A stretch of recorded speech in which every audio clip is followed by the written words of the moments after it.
You've heard the story, the tale of the Pied Piper of Hamelin, a mysterious man dressed in a mottled cloak, playing his flute as he leads the town's children away, never to be seen again.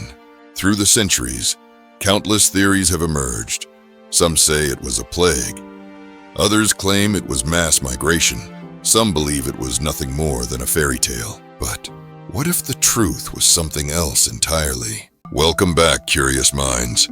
Here we explore the stories, myths, and mysteries that challenge what we think we know. Today, we're taking a closer look at one of the strangest unsolved legends in history. The Pied Piper of Hamelin. 130 children. Gone. Vanished. And to this day, no one knows exactly what happened. The event was recorded in the town chronicles. No mythical creatures, no talking animals, no magic spells. Just one chilling fact.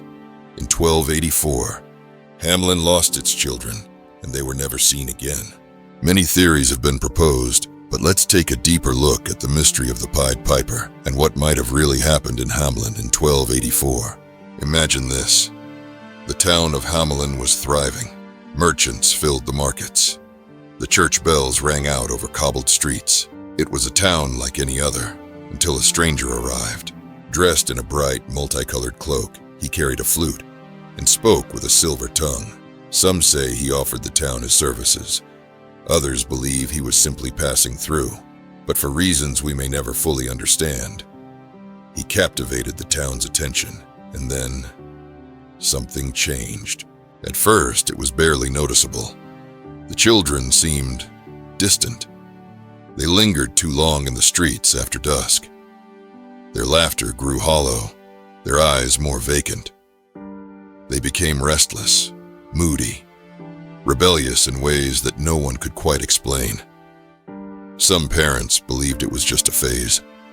Others whispered that someone, had planted a seed of longing in their hearts. And then, they were gone. 130 children vanished. No trace, no explanation. Just gone. What force could have led them away? Was it magic? Hypnosis? Or something far older? Something that had been waiting in the shadows of history for the right moment to return. No one could explain what had happened, and yet the event was recorded. Not as legend, but as fact. A single entry in the town's chronicle, written decades later, served as the only official clue. It is 100 years since our children left us. No mention of rats, no mention of magic. Just a chilling historical record of a town that lost its children forever. And yet, over time, the story changed. The simple record of lost children became a legend, a warning tale passed down through generations. You know, the version they tell today, a town plagued by rats, a mysterious piper offering his services, a broken promise, and a terrible revenge.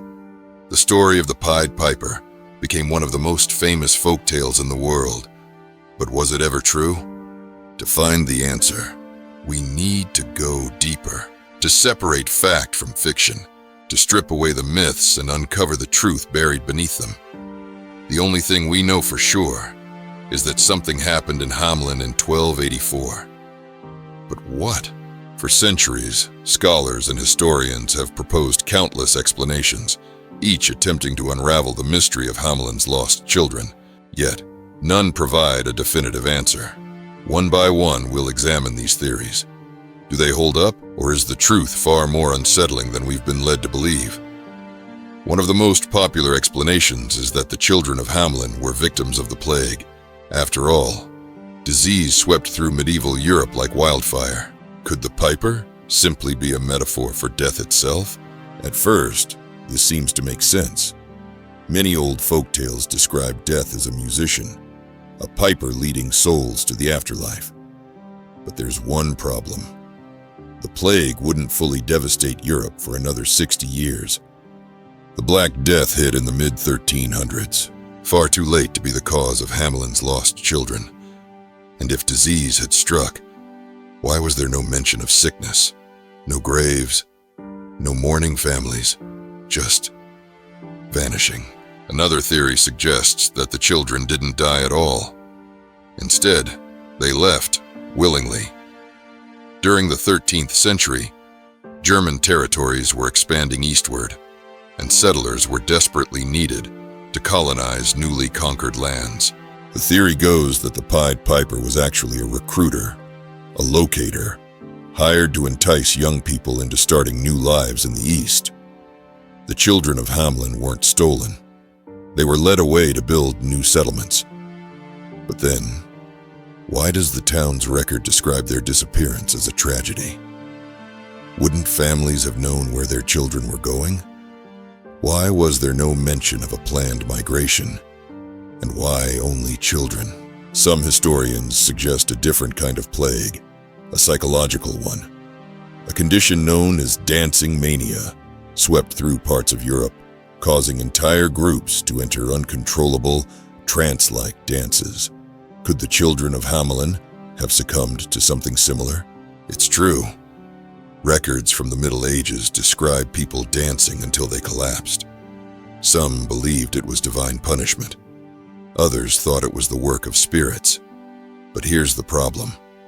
People who suffered from dancing mania eventually collapsed from exhaustion, and some died. They didn't simply vanish. And so we're left with a question. If it wasn't disease, if it wasn't migration, and if it wasn't hysteria, then what was it? Could something else have called to them?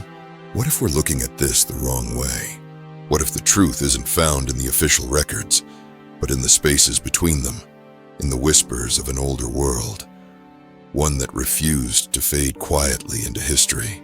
What if the children of Hamelin weren't simply lost, but chosen? Not for war, not for settlement, but for something far more secretive. To understand what might have happened, we have to step back to a time when Europe was still caught between two worlds. Christianity may have taken hold, but in the fringes, in the deep forests and isolated villages, remnants of the old ways remained. Long after Rome declared the old gods dead, their followers did not simply vanish. Some resisted, hiding their traditions in secret. Others blended in, practicing their rituals behind closed doors.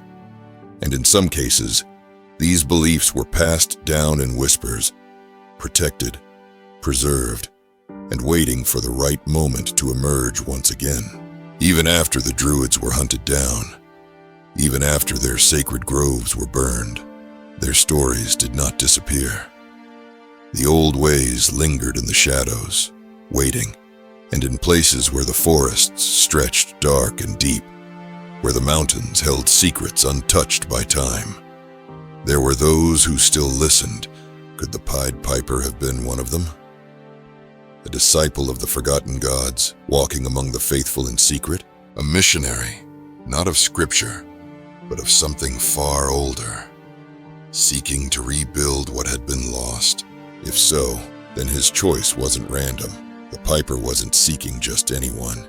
He was looking for the most impressionable, the ones who could be shaped into the future of a dying faith. To revive an ancient belief, you don't convert the old. You cultivate the young. Their minds are open, unshaped, still searching for meaning. And in a world where Christianity had taken hold, only those raised in secrecy could truly restore the past. History has shown us time and again. Cults, secret societies, and radical movements always seek out the youth. They are easier to mold, to detach from their past lives, to make believe they were destined for something greater. But taking them wasn't enough. He had to make them want to leave. Convincing a child to walk away from everything they've ever known isn't done with force. It's done with ideas, with whispers, with promises of something more. What if the Piper's music wasn't just a melody, but a tool? Sound, rhythm, trance, ancient methods of persuasion used long before written history, a way to pull the mind away from reality, to plant a seed of longing, to make the world they knew feel smaller. And once the seed was planted, it only had to be nurtured. The idea that they were chosen, that their parents would never understand them, that the town had failed them, that this was where they truly belonged, and one by one, they followed. 130 children left Hamlin that day. Not a single one was ever seen again. But why?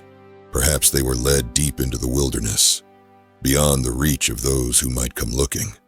Perhaps they were taken to a hidden sanctuary, where the last remnants of an ancient faith still survived in secret.